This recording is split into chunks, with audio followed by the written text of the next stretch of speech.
Okay, this is the changing quadratics into vertex form assignment from standard form. We're going to go ahead and get started. Remember that all your questions are worth 60 points. Each question is worth 2 points. So for the first one, for 1 and 2, it simply says simplify the expression in one step. We talked about this at the beginning of the lesson. If we have a plus b squared, our first and second term, it would just end up being squaring the first term plus a times b times 2, which is just 2ab, plus b squared. So overall, we should go ahead and take the first term and square it. Then negative 10 times x times 2 is just negative 20x.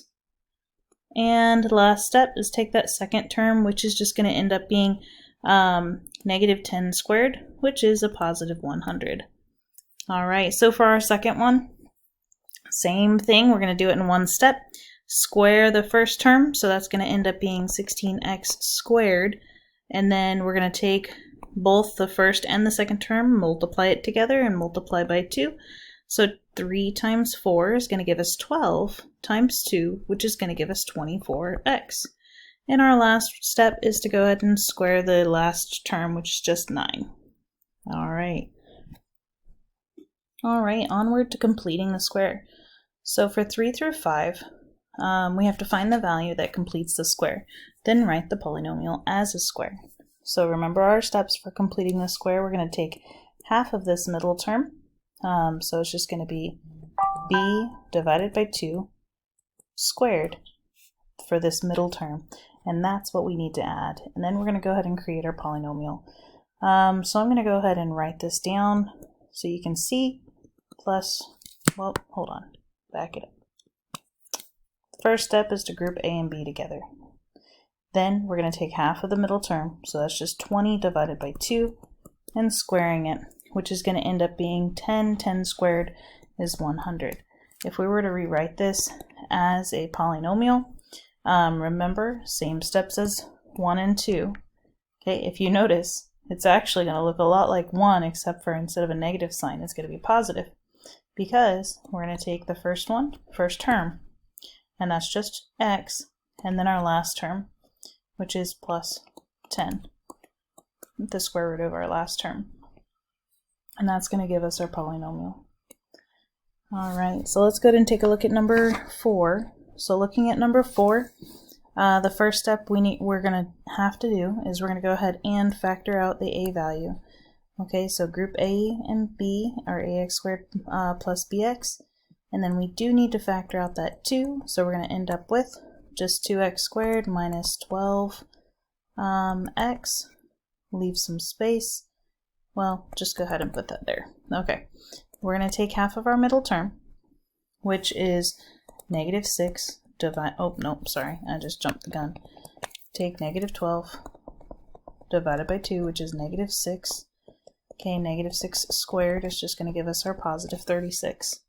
So we do need to add a positive 36 to the inside, so that would be 2 times x squared minus 12x plus 36. But on the outside, since there's nothing already here, instead of just 36, we need to take 36 times 2. So remember, it's a times c. So it's going to end up being 36 times 2, which is 72. And since we added it to the inside, we have to subtract it. Back it up. We would just have to add 72 there to create our polynomial, which is going to end up being 2 times x minus 6 squared, because we have the square root of the first term, square root of the second term, and it's negative because of the negative 12. That's it for our polynomial. Okay, let's go ahead and take a look at number 5. I'm going to switch up my colors here because it's looking a little close together, and I'll zoom in so you guys can just see that. This one does require a bit of math, so I might need to go off to the side a little bit. First step is we need to go ahead and divide out that negative 3. So that negative 3 is going to go in front, factor it out. We're left with x squared plus 22/3 x. Now this next step we need to go ahead and divide. I'm going to tell you right now, if you're dividing by a 2, you're going to end up multiplying by 1/2, and then you'd multiply the denominator by 2. So this would end up just being 22/6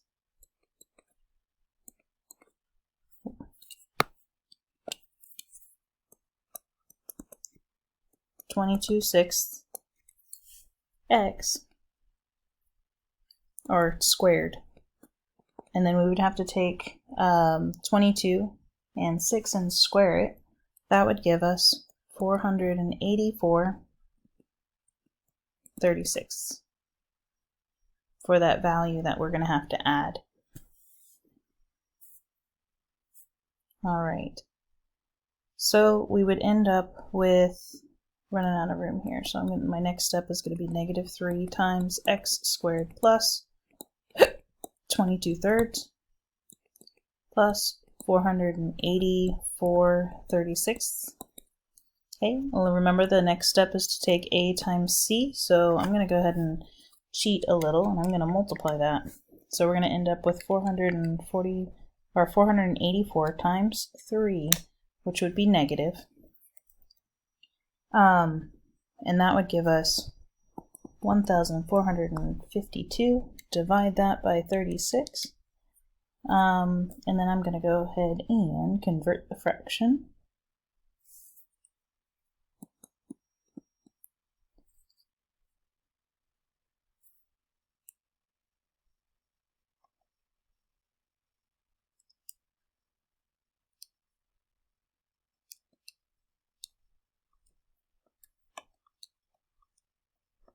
Let's try that again.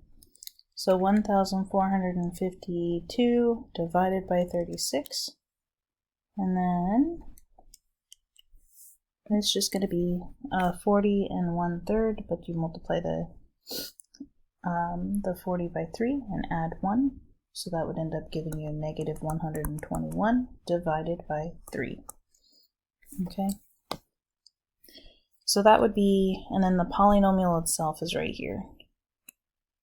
Or, I'm sorry, back it up. The polynomial is just going to end up being -3 times, remember we take half the middle term, so it's going to end up just being x plus 22/6 squared. So this would be the polynomial, or in Vertex form. That one's a little crazy. You're not going to have one of those on your tests, I promise. But it's good to kind of practice with fractions as to what you're going to end up doing in the process. All right, so for number 6 through 9, we're going to change the quadratic formula or quadratic equation into vertex form, then use both forms to find the requested information and graph the function. So the first step is we need to go ahead, this is in standard form, so I can pull some information away from standard form. Remember, it's y equals ax squared plus bx plus c, c representing our y-intercept, so we can go ahead and state what our y-intercept is, and a symmetrical point to the y-intercept I know is going to end up having a y value of 21, so we have to figure out what the vertex x value is and double it, but I don't have that just yet. So what I'm going to do is we're going to go ahead and figure that out. So what I'm going to do now is I'm going to go ahead and rewrite this in vertex form, and the way that we're going to do that is completing the square, because we can't square 21. It just doesn't work as far as using factoring 21 as a perfect square. So what we're going to do is we're going to take half of the middle term, group the first two terms. A is 1, so in this case we don't have to factor anything out. This is just going to end up being 8 divided by 2 squared, which is 4, and then 4 squared is 16. I'm going to zoom in just a little bit, maybe I can write smaller. So looking at this, we can go ahead and rewrite this. So we have x squared plus, can we go any tinier? Okay. X squared plus 8x plus 16. And remember that 21 is on the outside. When we add 16, we need to remember to subtract 16 to balance out the equation because we still want the same equation. Once I do that, I can go ahead and factor this perfect square trinomial, which is just going to be x plus 4 squared. And then 21 minus 16 is going to end up giving us just positive 5. Now that I have my equation, I can go ahead and find what the vertex form is. So we have h and k located right there. So our vertex form is just going to end up being negative 4, positive 5. Because remember, our vertex formula is y equals a times x minus h squared plus k, where our formula already has a negative. So if it's a positive, it would end up being opposite, which would be a negative 4. Okay, our symmetrical point is always going to be double our x value, so that's negative 8. And then our axis of symmetry, that's always an equation, and it's the x value to your vertex. So that x value is super important. Given all of that information, we can go ahead and graph that over here. And remember, this is just a sketch. You don't have to be perfect. And I don't want to see any snippets from, Desmos of your graph. This is supposed to be something that you could come up with based off of your information right here. So our vertex point is negative 4. 1, 2, 3, 4. And now I have to keep in mind that I need to go all the way to 21 for my y-intercept. So I may want this to be 10, 20, 15, and 5. So if I have it there, negative 4, 5 would be right here. That would be the vertex of our graph. The next step is to find the symmetrical point, which would be negative 8, 1, so that's negative 4, 5, 6, 7, 8. And we're going to go all the way up to 21.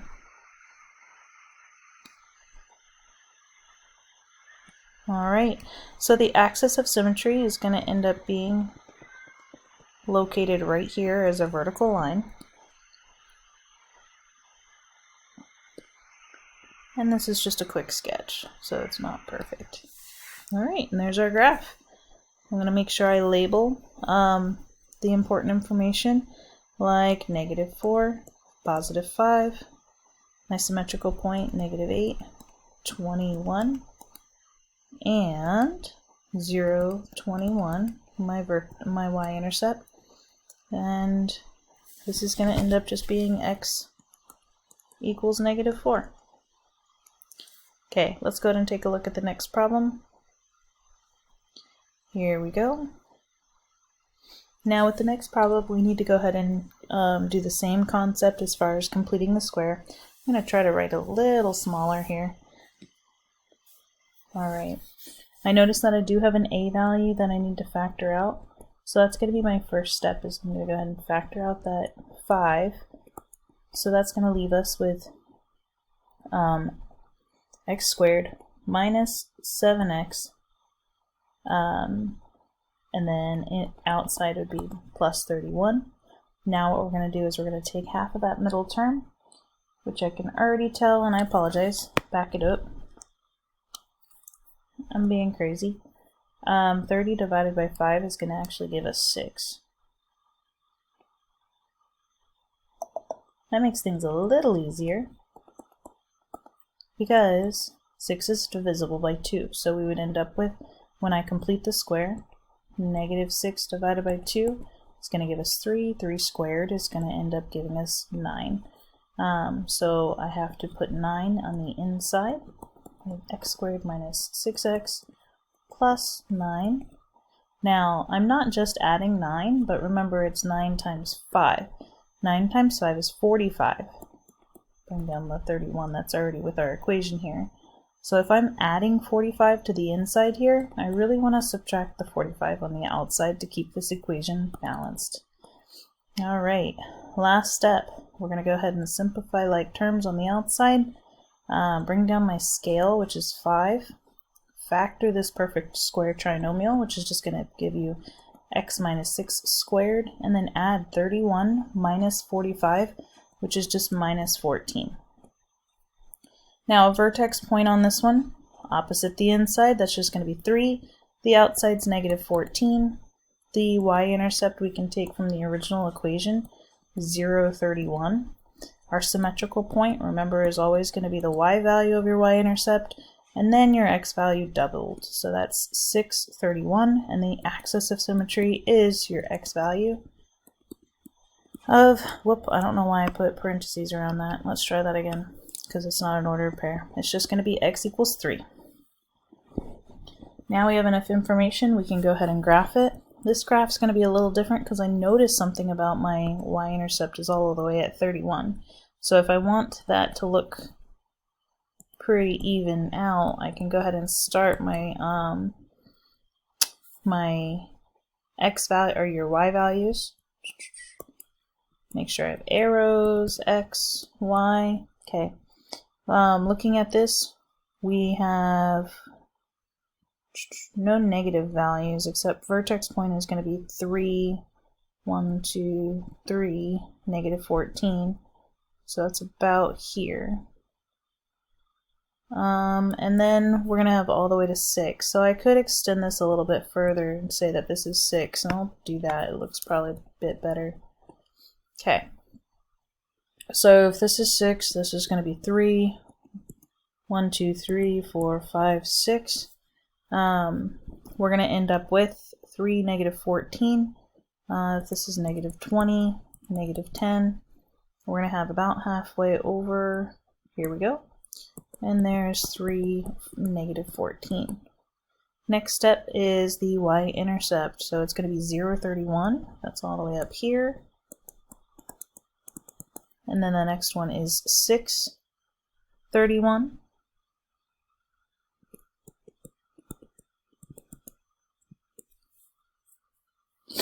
And then our axis of symmetry is located right here as our vertical line, where our parabola will reflect upon itself. Alright, so there's our parabola for that particular question. Let's go ahead and take a look at our next page, which is up and over here. We've got 2 more problems to go, guys. Alright, so let's go ahead and take a look at number 8. Number 8, I noticed the scale is already 8, so we need to take care of that by factoring it out. So we're going to go ahead and bring 8 to the front. X squared, 40 divided by 8 is going to give us 5x.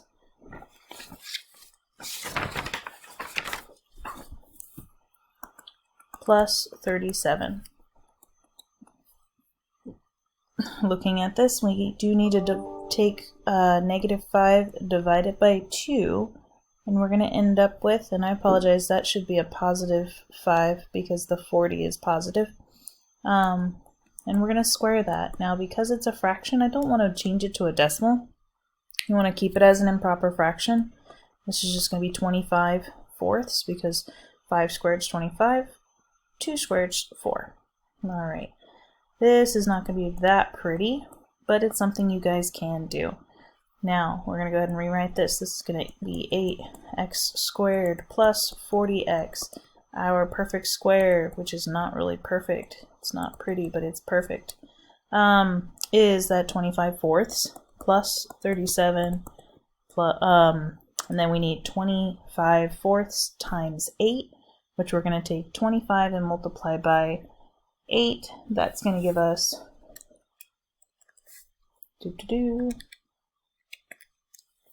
200. 200 fourths, that's easy. It's just going to be 50. So we're actually, instead of adding 50, because we added 50 over here, we're subtracting 50. All right, now that we have, we're going to go ahead and rewrite our equation. Our scale is 8, and we also have that our x, we can go ahead and write this down.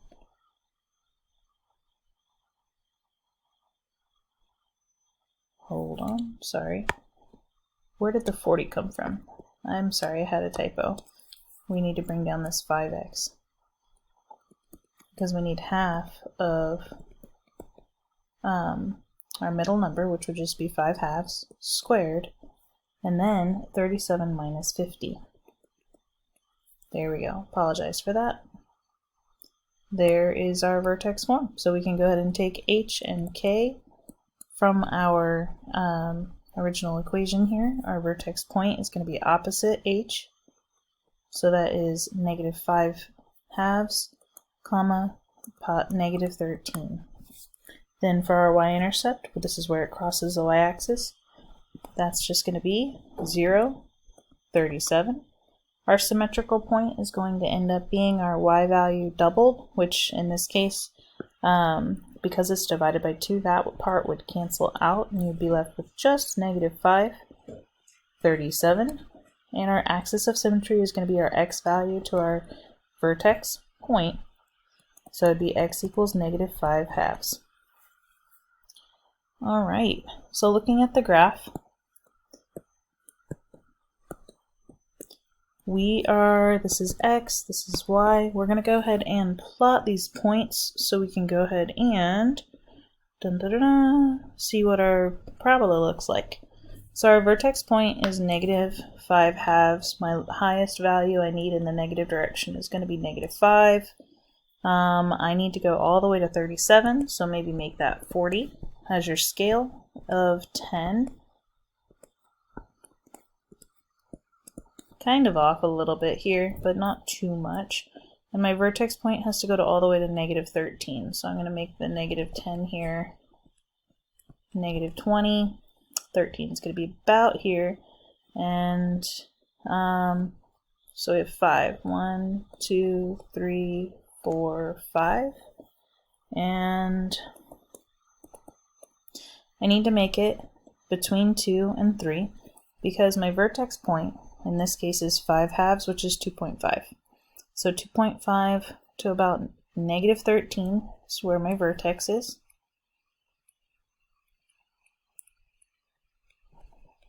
And then our vertex, our y-intercept is going to be -37.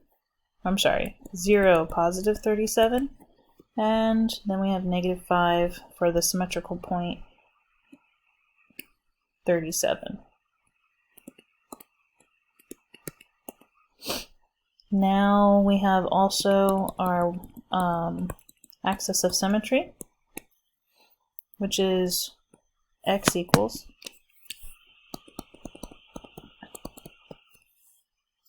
and our parabola is going to reflect about that line. So here we go. And that's our graph.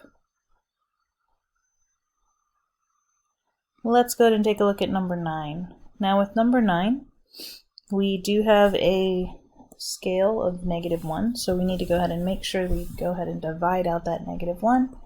We're going to go ahead and group ax squared plus bx, factor out the -1. We're left with just x squared plus x plus 3. Next step is we're going to take half of this middle term. Half of 1 is just 1.5. 1.5 squared is 1/4. So I'm going to substitute that back in.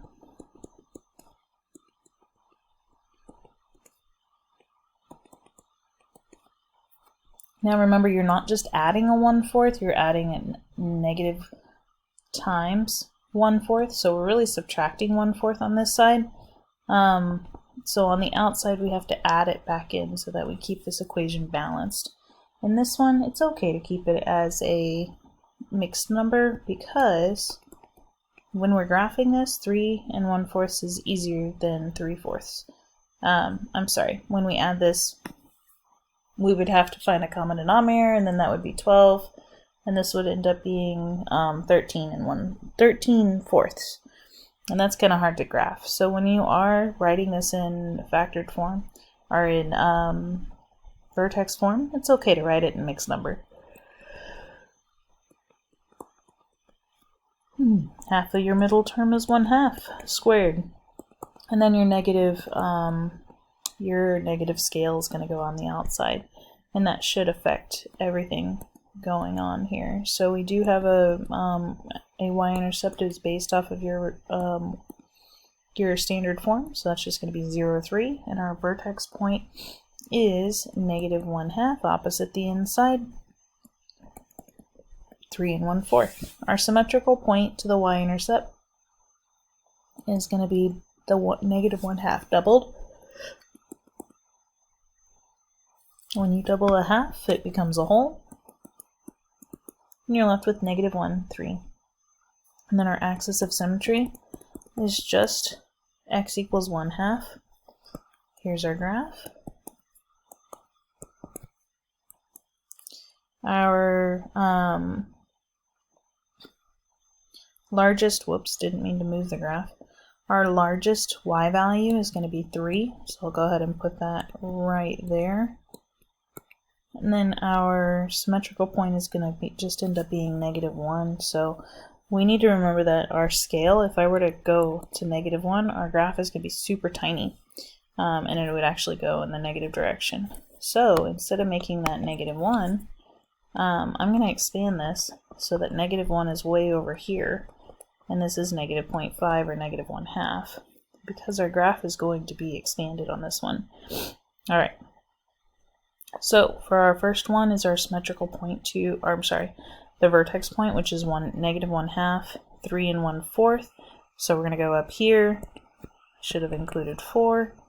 3 1/4 is going to be right on my graph. I don't know why I did that. The graph word.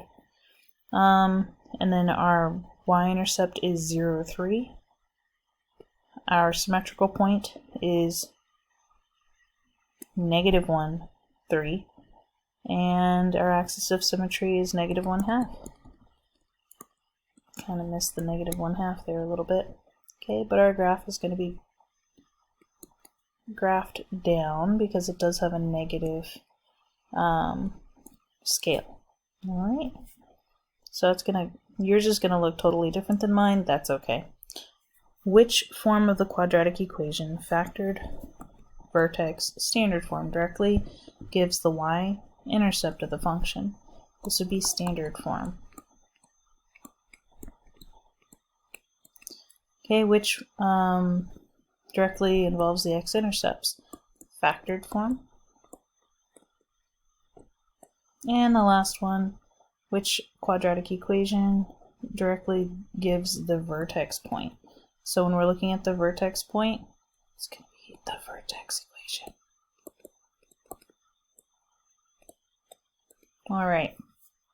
Because remember, we can take our vertex point from y equals y equals x minus h squared plus k. Our vertex is hk. Our factored form is going to end up giving you our zeros, so it's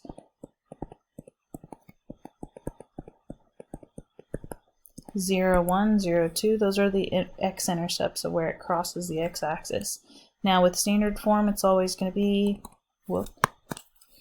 y equals ax squared plus bx plus c. If the x values are 0, this becomes, these cancel out and you're left with only the c value, so that would give you your y-intercept.